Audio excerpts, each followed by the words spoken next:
Kumusta sa lahat mga kaibigan sa channel ni Weller? Ngayon ipapakita ko kung paano magdagdag ng Discord audio sa OBS Studio. Para dito, pumunta sa OBS. O i-click ang scene at sa sources, i-click ang plus button, application audio capture. Tawagin natin itong Discord sound.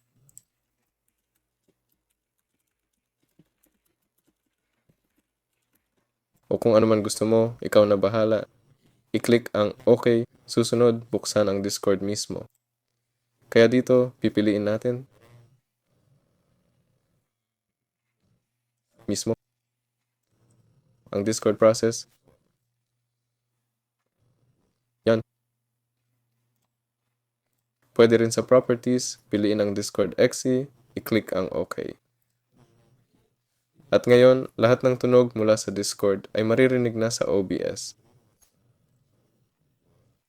Para dito, kailangan buksan ang Discord call. Tulad ng nakikita, gumagana ang Discord sound, yan lang. Kasama ninyo si Weller, mag-like, mag-subscribe sa channel, paalam sa lahat.